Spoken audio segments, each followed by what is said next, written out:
அனைவருக்கும் வணக்கம். நம்ம இப்ப 2025ஆம் ஆண்டுக்கான வருட பலன்களை பார்த்துட்டு வரோம். இப்ப நம்ம பார்க்க போறது மீன ராசிக்கு இந்த 2025ஆம் ஆண்டு எவ்வாறு இருக்கும் அப்படிங்கிறத பார்க்கலாங்க. பொதுவா இந்த வருஷம் சனி பெயர்ச்சி, குரு பெயர்ச்சி, ராகு கேது பெயர்ச்சி, இந்த பெயர்ச்சிகள் எல்லாமே நடக்கக்கூடிய ஒரு வாய்ப்பு இருக்குதுங்க.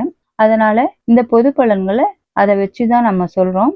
நம்ம ஒவ்வொரு மாசத்துக்கும் எப்படி இருக்கும் அப்படிங்கிறத பார்க்கலாங்க. இப்ப மீனராசிக்கு இந்த மார்கழி மாதம் கடுமையான மனக்குழப்பம் இருந்து வருங்க. இது ராகு கேது பெயர்ச்சிக்கு பிறகு அந்த மனக்குழப்பம் எல்லாமே ஓரளவுக்கு சரியாயிடுங்க. எதுலையுமே ஒரு மறதி, எதுலையுமே ஒரு யோசனை செஞ்சு அதை செய்ய முடியாத ஒரு அமைப்பு இந்த மாசத்துல இருக்கும்.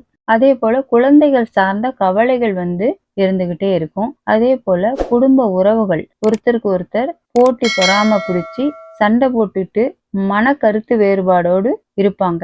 அதே போல இந்த மாச வருமானத்திலையும் பெரிய அளவுக்கு லாபங்கள் இருக்காதுங்க.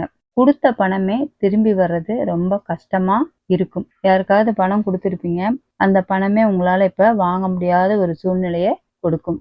சீட்டு நடத்துறவங்க, வட்டிக்கு விடுறவங்க, இவங்களுக்கு எல்லாமே இந்த மாசம் சிக்கலை கொடுக்கக்கூடிய ஒரு அமைப்பை காட்டுதுங்க. கவனமா இருக்க வேண்டிய காலம். கடன் வாங்கி தான் சமாளிக்கக்கூடிய ஒரு அமைப்பும் இந்த மாதத்துல இருக்குதுங்க.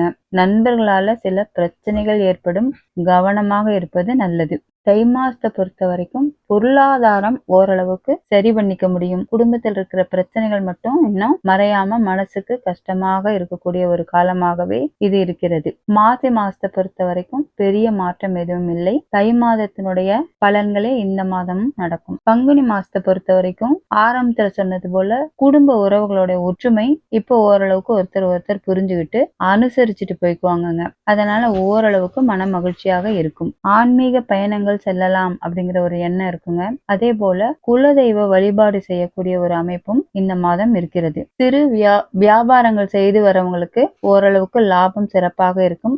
அக்கம் பக்கம் வீட்டுக்காரங்களோட இருந்த சின்ன சின்ன பிரச்சனைகள் எல்லாமே குறைய ஆரம்பிச்சு ஒரு நெருக்கத்தை கொடுக்குங்க, ஒரு மன மகிழ்ச்சியை கொடுக்கும். குழந்தைகளால மன மகிழ்ச்சி ஏற்படும். உத்தியோகத்தில் இருப்பவர்களுக்கு ஒரு மாற்றல் கிடைக்கக்கூடிய அமைப்பு இந்த மாசத்துல இருக்குதுங்க. சித்திரை மாசத்தை பொறுத்த வரைக்கும் எந்த விதமான புது முயற்சியும் எடுக்காதீங்க. எடுத்தீங்க அப்படின்னா பெரிய அளவுக்கு பாதிப்பை கொடுக்குங்க. இந்த மாசம் வாக்குறுதி யாருக்காவது கொடுத்தீங்கன்னா ரொம்ப கவனமா இருங்க. நீங்க சொல்ற வாக்கு மூலமாக அவங்களுக்கு லாபத்தை கொடுக்கும், உங்களுக்கு நஷ்டத்தை கொடுத்துருங்க.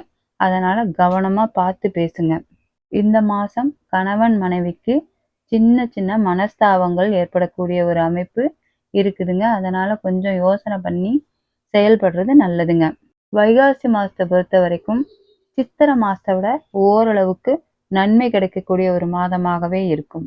ஆனி மாசத்தை பொறுத்த வரைக்கும் நீங்க சொன்ன வார்த்தை மூலமாக சில பிரச்சனைகள் ஏற்படும். அதனால கவனமா இருக்கிறது நல்லது. இதுவரைக்கும் இருந்த கணவன் மனைவிக்கு இருந்த பிரச்சனைகள் குறைய ஆரம்பிக்கக்கூடிய வாய்ப்பு இந்த மாசத்துல இருக்குதுங்க. அதாவது இது வரைக்கும் சின்ன சின்ன மனஸ்தாபங்கள் இருந்தது இல்லைங்களா, அது எல்லாமே உங்களுக்கு குறைய ஆரம்பிச்சிடும். அந்யோன்யம் அதிகரிக்கக்கூடிய மாதமாக இந்த மாதம் இருக்குதுங்க. தொழில்ல ஓரளவுக்கு வருமானமும் லாபமும் கிடைக்கும்.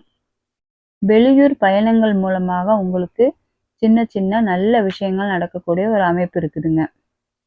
இந்த மாசம் தொழில் வளர்ச்சி ரொம்ப சிறப்பாக இருக்கும். ஆடி மாசத்தை பொறுத்த வரைக்கும் பெரிய அளவுல மாற்றம் கிடையாதுங்க. ஆனி மாசத்து பலன்களே இந்த மாசத்துலயும் நடைபெறும். ஆவணி மாசத்தை பொறுத்த வரைக்கும் ஆரோக்கியம் சிறப்பாக இருக்கக்கூடிய ஒரு காலமாக இது அமையும். நோய் தொந்தரவு, கடன் தொந்தரவு எல்லாமே குறைய ஆரம்பிக்கும். குலதெய்வத்தினுடைய அருள் இந்த மாதம் உங்களுக்கு பரிபூர்ணமாக கிடைக்கும். புரட்டாசி மாசம் புதிய முயற்சிகள் செய்யலாம் அப்படிங்கிற ஒரு எண்ணம் இருக்குதுங்க. நிச்சயமா செய்யலாம்.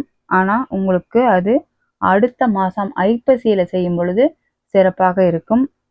ஐப்பசி மாசம் புதிய முயற்சிகள் செய்யக்கூடிய அற்புதமான மாசமாக இருக்கிறதுங்க. சிறு சிறு பயணங்கள் செய்யக்கூடிய அமைப்பு இருக்குதுங்க. இந்த ஐப்பசி மாசத்துல இருந்து ஓரளவுக்கு பிரச்சனைகளை எல்லாம் சமாளிக்கக்கூடிய ஆற்றல் உங்களுக்கு கிடைக்கும். கார்த்திகை மாசமும் உங்களுக்கு ஐப்பசி மாசத்திற்கு சொன்ன பலன்களே நடைபெறும்.